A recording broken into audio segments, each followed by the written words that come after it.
কথায় আছে না যে মরলেও মানুষের স্বভাব পাল্টায় না, আমার দশা হইছে ঠিক সেই রকম। কথাটা কেন বললাম সেটা পুরো ভিডিওটি দেখলেই বুঝতে পারবেন।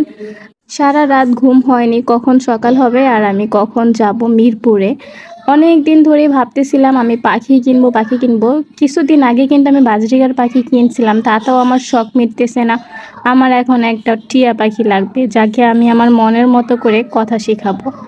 তাই সকাল সকাল দুইজনে বের হয়ে গেলাম। আর আজকে আমরা মিরপুরে যাব বাসে করে, কারণ বাইক নিব না। বাইক নিলে বাইকের ঠান্ডা বাতাসে পাখির জন্য খুব ক্ষতি হয়। এর আগে আমি দুইবার পাখি কিনছি, বাইকের বাতাসে এত পরিমাণ লাগছিল, ওদের ঠান্ডা লেগে গেছে। ওরা অসুস্থ হয়ে 2 দিন পরেই মারা গেছে। তাই এবার সিদ্ধান্ত নিচ্ছি, এবার আর বাসে যাব না, সরি বাইকে যাব না, এবার বাসেই যাব। মেহেকের আব্বুও ঠিক করে নিয়েছিল এবার আর সে দ্বিতীয়বারের মতো ভুল করবে না, সে এবার বাসেই যাবে যত কষ্টই হোক। বলতে বলতে আমরা চলে আসছি মিরপুরে এক পাখির হাট। এখানে এসে তো এক প্রকার মাথা ঘোরার মতো অবস্থা। বিশেষ করে যারা পাখি ভালোবাসেন এমন মানুষ খুব কমই আছে। যারা মিরপুরের এই হাটে আসবেন, আমি আশা করি তারা কিছু না কিছু না কিনে এখান থেকে বাড়ি ফিরতেই পারবেন না। একটা না একটা পাখি আপনাকে নিয়ে যেতেই হবে। প্রত্যেকটা পাখি এতটা কিউট, মাশাআল্লাহ মাশাআল্লাহ মাশাআল্লাহ। পাখিগুলো দেখতে যেমন কিউট, দামটাও তেমন অনেক চড়া চড়া। এই যে বড় বড় 2টা লাল পাখি দেখতেছেন, আমি নাম ভুলে গেছি। এত পাখির নাম মনে রাখা সম্ভব না রে ভাই। আপনারা কেউ জানলে অবশ্যই কমেন্ট করে জানাবেন। এই পাখি 2টা নাকি 1.5 লাখ টাকা ছিল। এটা কোনো কথা রে ভাই? পাখি যাকে শখের তোলা 80 টাকা, যেমন আমার মতো অনেক পাগল আছে, মানে পাখি প্রেমীরা আছে যারা টাকার দিকে তাকায় না, পাখি হলেই হয় তাদের প্রয়োজন, পাখি তাদের টাকার প্রয়োজন নেই। তাই আমি আজকে সিদ্ধান্ত নিয়েছিলাম একটা টিয়া পাখি কিনবো। অনেক ঘুরে ঘুরে টিয়া পাখির বাচ্চাই খুঁজে পাচ্ছিলাম না, মানে আমি যেটা নিব এই যে গ্রিন কালারের টিয়া খুঁজতেছিলাম, কিন্তু আমার এসে না ইয়েলো কালারের এই টিয়াটা খুব বেশি পছন্দ হয়ে গেছে। এটার নাম জানি কি একটা বলছিল, আমার মনে নাই।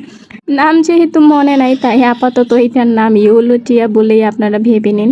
তো এই টিয়া পাখি দেখার পর আমার আর গ্রিন টিয়া নেওয়ার ইচ্ছে হইতেছিল না, মানে এই টিয়াগুলো দেখতে এত কিউট মাশাআল্লাহ।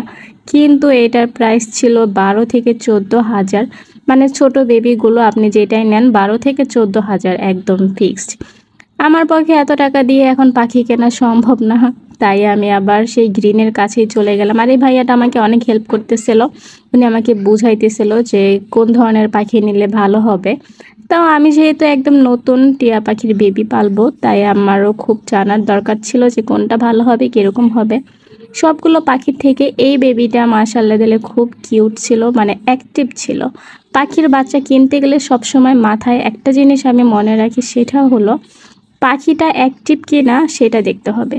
পাখি আপনার হাতে, মানে আপনি হাত দিলে পাখিটা করবে, তারপর সে অনেক নড়াচড়া করবে, ডাকাডাকি করবে, এগুলো দেখে পাখি কিনা উচিত। যদিও আমি খুব ভালো জানি না, তবে আমাকে আমার সিনিয়ররা বুঝাই দিছিল যে হাত দিয়ে দেখবা, যদি খাওয়ার জন্য করে বা অনেক ডাকাডাকি করে তখন বুঝবা যে পাখিটা অ্যাক্টিভ আছে, ওই পাখিগুলোই নিতে পারো। এই পাখিটা দেখার পর আমার খুব ভালো লেগে গেছে, কেন জানি না। আর আমি যেই সাইজের খুঁজতেছিলাম মাশাআল্লাহ একদম পারফেক্ট মিলে গেছে। আমার এই পাখিটার দাম পড়ছে 3,500 টাকা। আপনারা যদি কেউ নিতে চান 3,500 বা 3,000, আপনাদের এরকম একটা প্রাইস রাখতে হবে টিয়া পাখির, মানে এই গ্রিন টিয়ার ক্ষেত্রে। আর ইয়েলো টিয়ার ক্ষেত্রে সেটা তো বললামই 12 থেকে 14 হাজার। এখানে অনেক কিউট কিউট ময়নার বাচ্চাও ছিল। ময়নার বাচ্চাগুলো 6,000 5,000 এর নিচে পাবেন না, এরকম একটা বাজেট ধরে নিতে হবে। তারপর পাশে অনেকগুলো বিড়াল ছানা দেখলাম, আর এই বিড়াল ছানা দেখে আমার স্যামের কথা খুব মনে পড়ে গেল। এই কিউট বিড়াল ছানাটার প্রাইস ছিল 12,000, আর আপনি দাম দর করে বেশি সম্ভবত 10,000 আপনাকে দিবে, তার কমে এটা হবে না, এরকমই হতে পারে। তো যাকে বিড়াল ছানার দিকে আর তাকালাম না, কারণ পাখি পাললে বিড়াল পালা যাবে না, বিড়াল পাললে পাখি পালা যাবে না। যেহেতু এর আগে বিড়াল পালছি, এখন আর বিড়াল নিব না, এখন পাখির প্রতি ঝোঁক ফুটছে, এখন পাখি নেব। এই হলো আমার পাখির মালিক। ভাইয়াটা কিন্তু অনেক ভালো ছিল। এর আগে অনেকগুলো পাখি কিনছিলাম, কিন্তু একটা পাখিও আমার ভাগ্যের জুটলো না। বারবারই বলি যে এটাই শেষ, আর কখনো কিনবো না, কারণ এরা বারবার হারায় যায়। আর বারবার আমার কান্না করতে করতে 3-4 দিন শেষ হয়, মানে কান্না করতে করতে আমার দিন পার হয়ে যায়। তাই সবসময় ভাবি যে আমি আর পাখি নিব না, কারণ আমার কপালে আর পাখি সইবে না। তারপরও না কিছুদিন পর ভুলে যাই, আবার সেই পাখির ঝোঁক চলে আসে। দীর্ঘ 1 বছর পর আবার হুট করে পাখি পালার ঝোঁক চলে আসছে। আর আমার মাথায় যখন যেটা আসবে সেটা আমাকে করতেই হবে। তাই আমিও দেরি না করে চলে আসলাম পাখি নিতে। কারণ অনেক দিন ধরে অপেক্ষা করতেছিলাম কবে ফ্রাইডে হবে আর কবে হাট বসবে আর কবে আমি আসবো। তো এই হলো মিরপুর 10। এইখানে আমার অনেক পুরনো স্মৃতি জড়িয়ে আছে। এখানে বসে ভাবতেছিলাম বন্ধুদের কথা। আর এই যে রং চা খাচ্ছিলাম আমার ফেভারিট। আমি বাইরে বের হলে চা কফি আমাকে খেতেই হবে, আর কিছু খাই আর না খাই। তো আমার পাখি বেবিটা কেমন লাগলো সেটা অবশ্যই কমেন্ট করে জানাবেন। আর ওর নাম কি রাখা যায় সেটাও কমেন্ট করে জানাবেন। আজকে এই পর্যন্ত, সবাই ভালো থাকবেন। ভিডিওটি ভালো লাগলে অবশ্যই শেয়ার দিয়ে পাশে থাকবেন। আল্লাহ হাফেজ।